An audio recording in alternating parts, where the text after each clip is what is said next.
क्या आपने कभी सोचा है कि आज से 1000 साल पहले जब दुनिया में ना लैपटॉप था, ना इंटरनेट, ना यूनिवर्सिटी और ना कोई साइंटिफिक लैब, उस वक्त एक ऐसी जगह थी जहां लोग सितारों की चाल भी समझते थे और इंसान के शरीर का इलाज भी करते थे। ये जगह थी बगदाद में, बेतुल हिकमा यानी ज्ञान इल्म का घर। ये जगह किसी एक इंसान या एक कौम के लिए नहीं थी, बल्कि पूरी इंसानियत के लिए थी।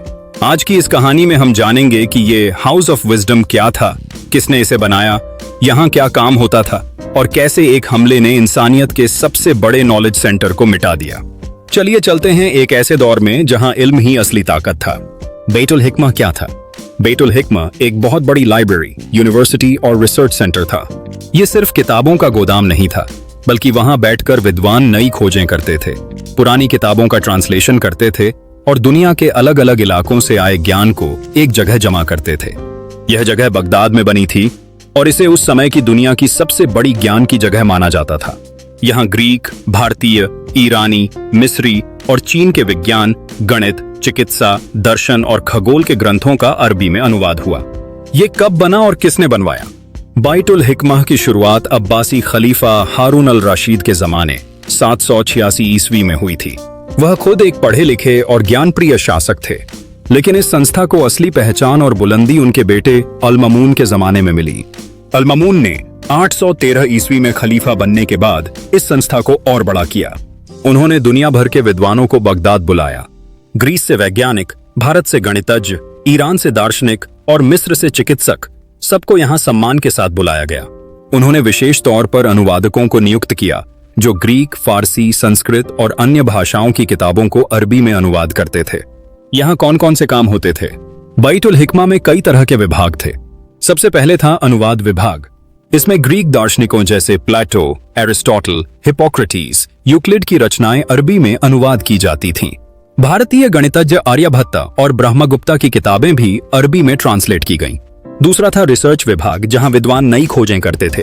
एल्जेब्रा, जियोमेट्री, खगोल शास्त्र, शरीर रचना विज्ञान और दवाओं पर रिसर्च होती थी। तीसरा विभाग था पुस्तकालय विभाग, जहां हजारों की संख्या में पांडुलिपियां सुरक्षित रखी जाती थीं। चौथा विभाग था वेधशाला यानी ऑब्जर्वेटरी, जहां से तारों और ग्रहों का अध्ययन किया जाता था।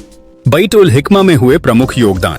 इस संस्थान में कुछ ऐसे वैज्ञानिक तैयार हुए जिन्होंने पूरी दुनिया की सोच बदल दी। अल-ख्वारिज़्मी ने अलजेब्रा की नींव रखी। उसका नाम ही बाद में एल्गोरिदम बना। उन्होंने दशमलव और हिंदी अरबी संख्या प्रणाली को प्रचलित किया। अल-राज़ी ने स्मॉल पॉक्स और मीजल्स जैसी बीमारियों की पहचान की और अस्पतालों की आधारशिला रखी।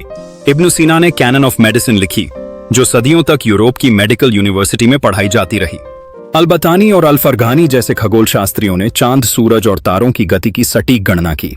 बैतुल हिकमा में दर्शन, भाषा, व्याकरण, तर्क, भूगोल, रसायन और ज्योतिष जैसे विषयों पर भी गहरी रिसर्च हुई। यूरोप पर इसका असर। बैतुल हिकमा का असर सिर्फ इस्लामी दुनिया तक सीमित नहीं था। इसका अनुवाद किया हुआ ज्ञान यूरोप पहुंचा और वहीं से यूरोपीय पुनर्जागरण रेनेसांस की शुरुआत हुई। यूरोप की पहली यूनिवर्सिटी कॉर्डोबा, टोलेडो और बाद में पेरिस, बोलोनिया और ऑक्सफोर्ड सभी इसी मॉडल से प्रभावित थीं। आज जिन किताबों को हम क्लासिक साइंस मानते हैं, वो दरअसल उसी दौर में अरबी में ट्रांसलेट हुई थीं और फिर यूरोप में पहुंची। बैतुल हिकमा का पतन कैसे हुआ? इतिहास की सबसे दर्दनाक घटनाओं में से एक थी 1258 ईस्वी में बगदाद पर मंगोलों का हमला। हलाकू खान नामक मंगोल लीडर ने बगदाद पर चढ़ाई की और पूरे शहर को तबाह कर दिया। लाखों लोगों की हत्या कर दी गई और बैतुल हिकमा को पूरी तरह जला दिया गया। वहां की हजारों किताबों को फरात नदी में फेंका गया। कहा जाता है कि नदी का पानी स्याही से इतना काला हो गया कि उसमें कई दिनों तक रोशनी नहीं दिखाई दी। यह हमला सिर्फ एक इमारत पर नहीं था, यह मानव इतिहास की सबसे बड़ी नॉलेज लॉस की घटना थी। बैतुल हिकमा की विरासत। भले ही वो जगह मिटा दी गई, लेकिन वहां का ज्ञान मिटा नहीं। आज भी जब हम अलजेब्रा पढ़ते हैं, मेडिकल साइंस की किताबें खोलते हैं या तारों की गणना करते हैं, तो कहीं ना कहीं उसका रिश्ता बैतुल हिकमा से जरूर जुड़ा होता है। यह जगह हमें याद दिलाती है कि ज्ञान की कोई सीमा नहीं होती, ना धर्म की, ना भाषा की और ना ही देश की। यह एक ऐसा केंद्र था जहां इंसानियत ने मिलकर काम किया। आज हम क्या सीख सकते हैं?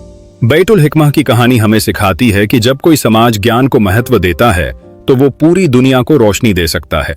आज के दौर में जब सोशल मीडिया, फेक न्यूज और ध्यान भटकाने वाली चीजें बढ़ती जा रही हैं, हमें फिर से किताबों की ओर लौटना होगा। हमें फिर से वैसा माहौल बनाना होगा जहां सवाल पूछना, तर्क करना और सीखना एक आदत बन जाए।